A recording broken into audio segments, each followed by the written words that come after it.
দর্শক, রাজধানীতে হঠাৎ বৃষ্টি, গরমের পরে এক পশলা বৃষ্টিতে স্বস্তিতে নগরবাসী। তবে বিভিন্ন সড়কে যানবাহন না পেয়ে বিপাকে পড়েন অনেকেই। এ নিয়ে আরও খবর জানাবেন সহকর্মী শারমিন নীরা। সরাসরি যুক্ত হচ্ছেন তিনি আমাদের সাথে।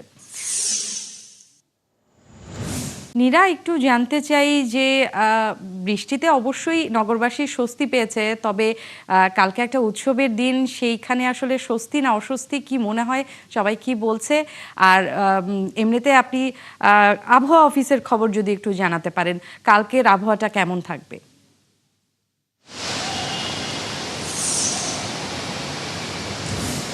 ধন্যবাদ নান্সি আপনাকে। নিঃসন্দেহে উৎসবের দিন যদি আসলে বৃষ্টি হয় তাহলে ভোগান্তি আসলে অনেক বেশি হবে। আমি একটু পেছনে দেখাতে চাই, এই মুহূর্তে বৃষ্টি নেই, তবে থেমে থেমে কিন্তু বৃষ্টি হবে এমনটা আবহাওয়া অফিস আমাদেরকে জানিয়েছে। এবং বিশেষ করে আগামীকাল যেহেতু ঈদ উল ফিতর, আবহাওয়া অফিস যেটি আমাদের বলছে যে রাত থেকেই হয়তো বা কিছুটা বৃষ্টি শুরু হবে এবং আগামীকাল সকাল থেকে ঢাকা সহ দেশের বিভিন্ন অঞ্চলে, রংপুর, রাজশাহী, সিলেট বেশ কয়েকটি বিভাগের কিছু জেলাতে কিন্তু বৃষ্টিপাত হবে। এবং এটি যেহেতু প্রি মনসুন, সুতরাং এই সময়ে যেটি আসলে হয়ে থাকে ঝোড়ো বাতাস, শিলা বৃষ্টি, এটি আসলে এই সময়ের ঋতুর আসলে বৈশিষ্ট্য। সুতরাং যারা ঈদের নামাজের জন্য সকালবেলা যাবেন তাদের বিশেষ এক ধরনের প্রস্তুতি নিয়েই কিন্তু বেরোতে হবে, এটা ওই অর্থে ভোগান্তি।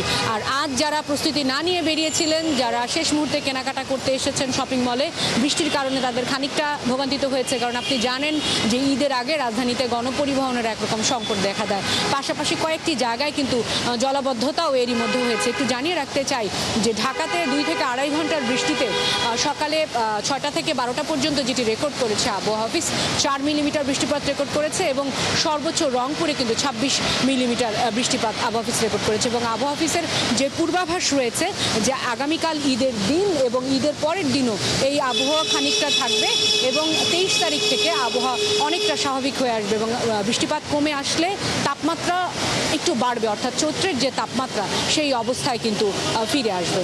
তো আমরা আসলে আবহাওয়া অফিসে নিয়মিতই খোঁজ খবর রাখছি, যেহেতু কাল ঈদের দিন আমরা কোনো ধরনের কোনো ডেভেলপমেন্ট পেলে নিঃসন্দেহে জানবো এবং জানানোর চেষ্টা করবো। ন্যান্সি। নীরা, আপনাকে ধন্যবাদ। দর্শক, নীরা আমাদেরকে জানাচ্ছিলেন যে বৃষ্টিতে আসলে স্বস্তি যেমন নগরবাসী পেয়েছে গরমের কারণে, এবং অন্যদিকে অস্বস্তিরও কিছু বিষয় রয়েছে, কিছুটা ভোগান্তির বিষয় রয়েছে, সেগুলোর আপডেট তিনি আমাদেরকে জানাচ্ছিলেন।